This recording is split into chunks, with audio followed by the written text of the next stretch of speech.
Hello and welcome back. We continue with our lecture on lines and planes in the space. We have seen from the previous part that lines in the space can be uniquely determined by a point and a vector. The same can be said for planes in the space. Consider a non-zero vector n. Let me ask, how many planes are there in the space perpendicular to this vector n? Right, there are infinitely many planes perpendicular to n. Now, among those infinitely many planes, how many contains the point P0? Correct. There is exactly one plane perpendicular to n that contains the point P0. That leads us to the conclusion that in the three-dimensional space, a plane is uniquely determined by a point and any non-zero vector that is perpendicular to the plane. We usually denote this vector by the letter n. This vector, or any vector parallel to it, is called a normal vector to the plane.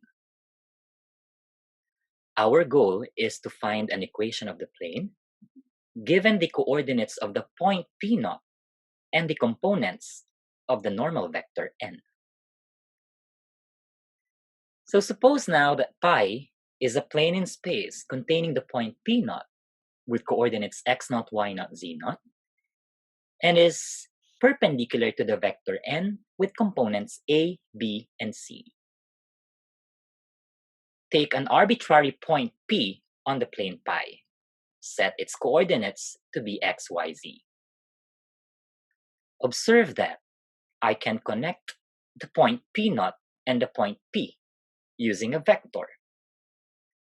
Now, because P0 and P are both on the plane pi, the representation of the vector P0P lies on the plane. Due to the fact that n is perpendicular to the plane pi, it is also perpendicular to the vector from P0 to P. Recall that two vectors are perpendicular if and only if their dot product is equal to 0. Thus, n.P0P is equal to 0. N has components a, b, c, while P0P has components coordinates of P minus coordinates of P0. Solving for this dot product, equating that to 0, gives us the following result. A multiplied by x minus x0 plus b multiplied by y minus y0 plus c multiplied by z minus z0 is equal to 0. This is an equation that is satisfied by every point x, y, z on the plane pi, given coordinates of a known point on the plane, x0, y0, z0, and components of a normal vector to the plane, a, b, c. This equation is called the point normal form of the equation of the plane. The naming is very simple. It is because we used a point and a normal vector to the plane. Observe here that I can simplify the left-hand side of this equation. In that case, I will get ax plus by plus cz plus d equal to 0, where d is equal to negative ax0 minus by0 minus cz0. This is called the general form of the equation of the plane. So once you have a point on the plane and a normal vector, it's very easy to set up the equation of the plane. All you need to do is to set as coefficients the components of the vector n, and you set as subtrahends for x, y, z the coordinates x0, y0, z0. The right-hand side will be always 0. Let us consider the first example. In this example, we are given a line with symmetric equations x minus 2 over 5 equal to y over 2 equal to 1 minus z. We are also given a point A with coordinates 0, negative 3, and 1. we want to find the equation of the plane that contains the point and is perpendicular to the line. Since the plane is perpendicular to the line, then we can imagine that the direction vector of the line would be normal to the plane. Now, from the symmetric equations of the line, we take the denominators as the components of the normal vector, provided the coefficients of x, y, z in the numerator are all equal to 1. Here, a direction vector for this would be 5, 2, -1. The third component becomes -1 since we can rewrite 1 minus z as z minus 1 over -1. And hence, we may take the normal vector to the plane as the direction vector of the line. Using now the given point and this obtained normal vector, the point normal form of the equation of the plane is 5 multiplied by x minus 0 plus 2 multiplied by y minus -3 plus -1 multiplied by z minus 1 is equal to 0. Or if you want to write this in the general form, that would be 5x plus 2y minus z plus 7 equal to 0.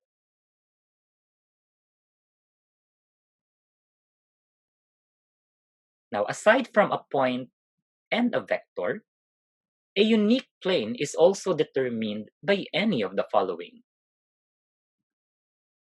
This is a very basic idea from plane geometry. 3 distinct non-collinear points determine a unique plane. A line and a point not on the line gives a unique plane. 2 distinct intersecting lines determine a unique plane. And 2 distinct parallel lines give a unique plane. For this lecture, I will give an example for the first 2 cases, and the other cases you can see in the exercises and in the discussion video. So for our next example, consider the points A, B, C with the following coordinates. Let us find the equation of the plane containing these 3 points. So again, if we want to find the equation of the plane, we just need 1 point on the plane and a vector that is perpendicular to the plane. Observe here that I have 3 points on the plane.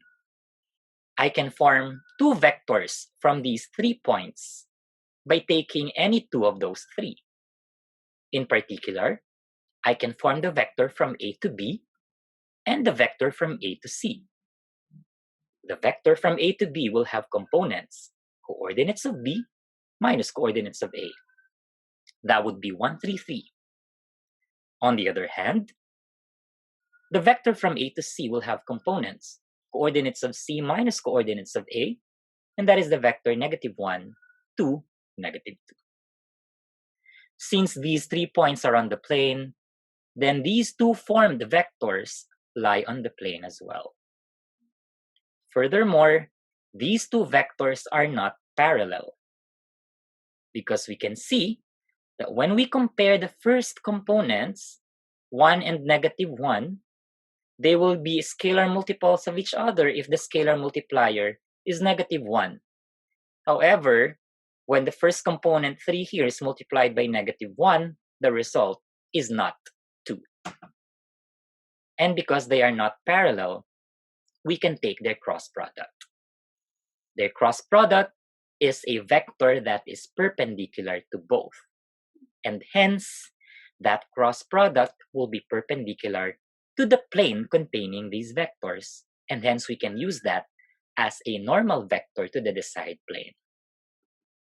Letting that normal vector be n, the cross product of AB and AC can be verified to have components -12, -1, and 5. Now we can choose any of the three given points to set up the point normal equation of the plane. If I am going to pick A and the normal vector n we obtained, the point normal form of the equation of the plane would be negative 12 multiplied by x minus 1 plus negative 1 multiplied by y minus 0 plus 5 multiplied by z minus 1 is equal to 0. Alternatively, we can choose the point B instead. And when we do that, we use the same coefficients, negative 12, negative 1, and 5, but the subtrahends for x, y, and z would be 2, 3, and 4, respectively. Or we can also take the point C. We use the same coefficients, negative 12, negative 1, and 5, and the subtrahends for x, y, z will now be 0, 2, and negative 1, respectively. Any of these three equations is acceptable. But note that when we write them in their general form, we will get a unique equation. That is negative 12x minus y plus 5z plus 7 equal to 0.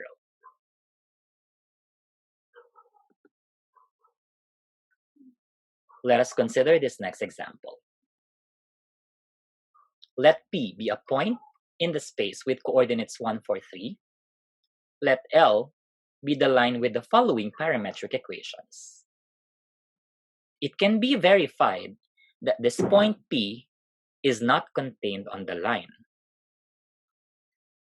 Hence, there is a unique plane containing the point and the line.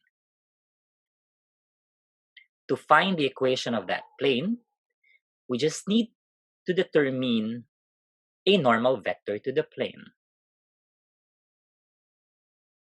L is contained on the plane, and hence, when I take a direction vector for L, its representation will be contained on the plane as well. From the given parametric equations, we can see that the components of the direction vector used are the coefficients of t, and they are negative 3, 2, and 1. We need another vector that lies on the plane. We can do this by taking any point on L. To take a point on L, we need to set a value for the parameter t. Any value will do, but of course the simplest value that we can plug in is 0. And in that case, we get x equal to 2, y equal to 5, and z equal to 4. Name that point Q. We can now form the vector from the point P to this point Q. It will have components, coordinates of Q minus coordinates of P, which is the vector 1, 1, 1. Clearly, the vector V and the vector PQ are not parallel. They have the same third components, but the first and the second components are not the same. They are not scalar multiples of each other. And both of them are contained on the plane also. Hence, we can take their cross product as a normal vector to the plane. Letting n be equal to V cross PQ, you can verify that the cross product has components 1, 4, negative 5. Using the point P and this obtained normal vector, the point normal form of the equation of the plane is 1 multiplied by x minus 1 plus 4 multiplied by y minus 4 minus 5 multiplied by z minus 3 equal to 0.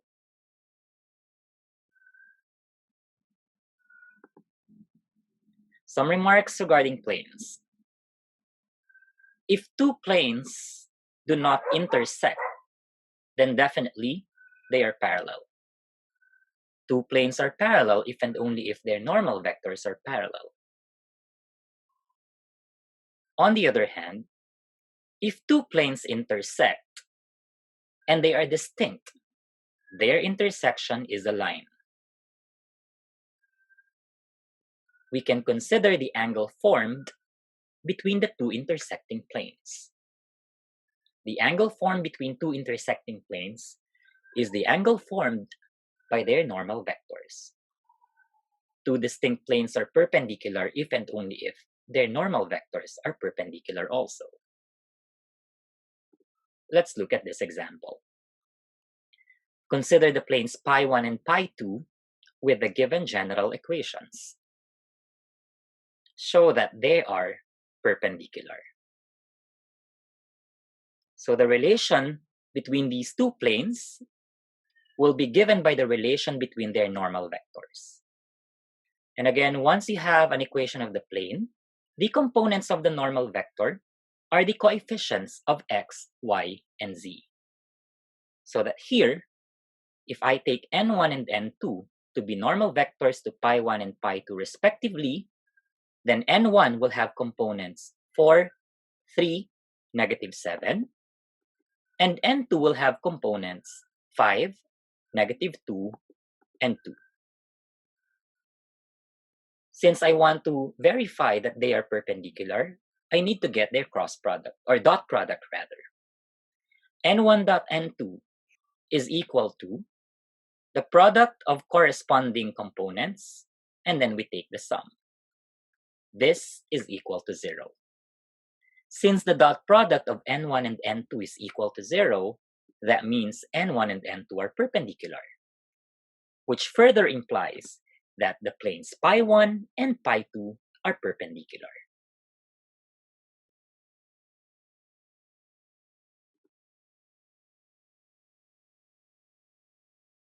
Consider the next example. This is a problem that combines a line and a plane. Here we have a given line L with parametric equations and a given plane pi with this equation here. We want to find the coordinates of the point of intersection of L and pi.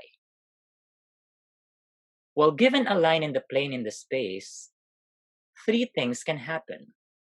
First, a line may be contained in the plane, and in that case, the intersection is the entire line. Second, a line may be parallel to the plane and is not contained in the plane. In that case, the intersection is empty. And the third, a line may intersect the plane in exactly one point. That is the case in this example. And again, since we are taking here an intersection, it must be a solution to the system. The system containing the equations of the line and the equation of the plane. To find that point of intersection, all we need to do is to replace x, y, and z in the equation of the plane pi by their expressions in the parametric equations of the line L. That will give us the following equation. This is linear in T, which is very easy to solve. Okay? And we can verify that T is equal to -2. So with the existence of the value of the parameter here, it guarantees us that the line intersects the plane in exactly one point. That is the point on L where the parameter value is equal to -2. Plugging in -2 in the equations of L, we get the point of intersection with coordinates 1, 4, 3. That concludes the lecture for equations of planes in the three-dimensional space. I am going to end this lecture by giving you tips on how to sketch a nice portion of a plane with a given equation.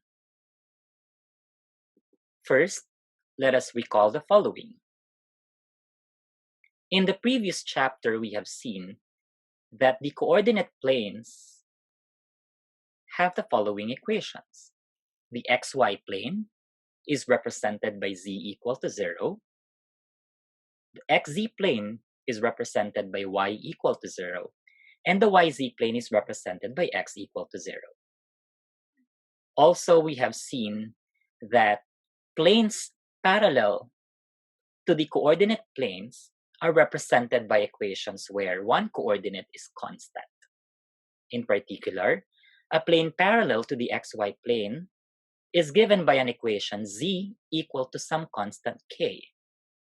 A plane parallel to the xz plane is given by an equation y equal to some constant k.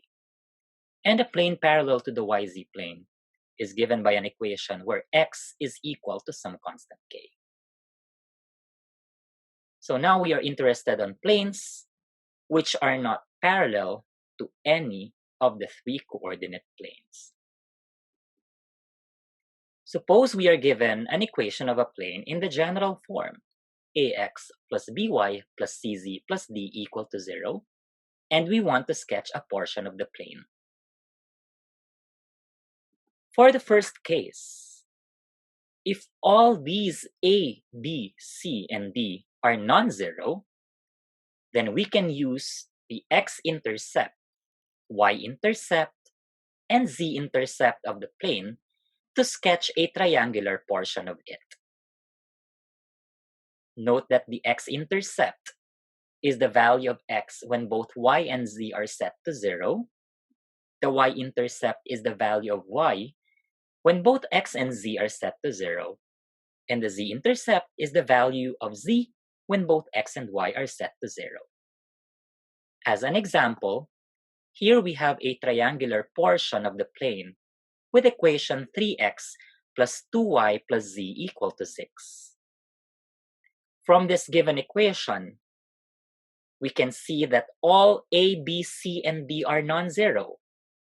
Taking the intercepts, the x-intercept, that is when I set y and z to 0 here, will give us 2. The y-intercept, that is when I take x and z as 0, is equal to 3.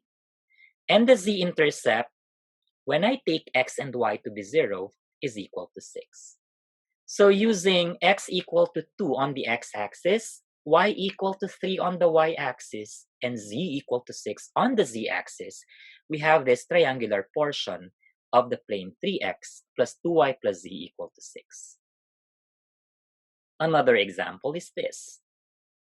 X plus 4y minus z equal to 4. Again here, a, b, c, and d are non-zero. Solving for the x-intercept by setting y and z to 0 will give us 4. 4 on the x-axis is here. Setting x and z to 0 to get the y-intercept, we get 1. Y equals 1 on the y-axis is this. And setting x and y to 0 to get the z-intercept, we get negative 4. Negative 4 on the z-axis is here. So using those 3 points, we are able to sketch a triangular portion of the plane. Now, what happens when A, B, C are non-zero, but D is equal to 0?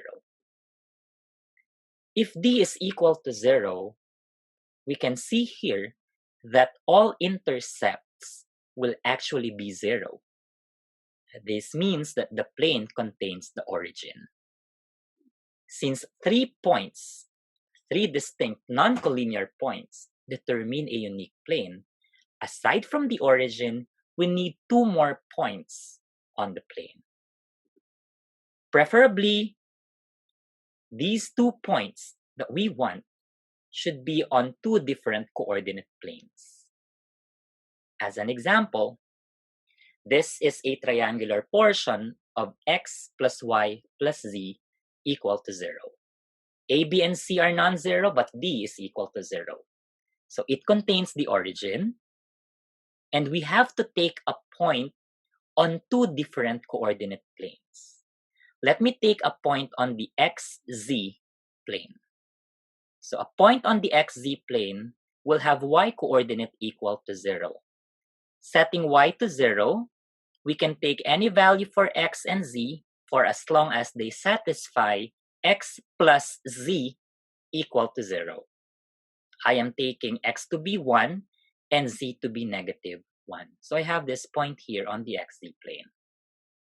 If I'm going to take a point on the yz plane here, that means I have to set x to 0.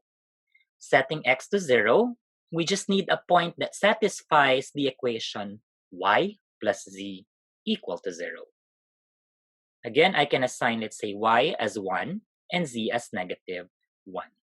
So using those 3 points, we have a triangular portion of this plane. Another example is this. X plus y minus 2z equal to 0. Again, a, b, and c are all 0, but d is equal to 0. It contains the origin. Take a point on the xz plane by setting y to 0. Assign value for x and z such that they satisfy x minus 2z equal to 0.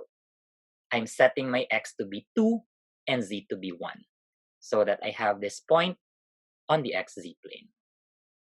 Take a point on the yz plane by setting x to 0. So that would be any point on that plane where y minus 2z is equal to 0. I can set y to 2 and z to 1. So this is the point. And hence, using those 3 points, we get this triangular portion of the given plane. Case number 3. If exactly one of a, b, and c is 0, and d is non-zero. In that case, we can use the two intercepts to draw a line that generates the plane, and that line has to be extended in such a way that it moves along the axis of the missing variable.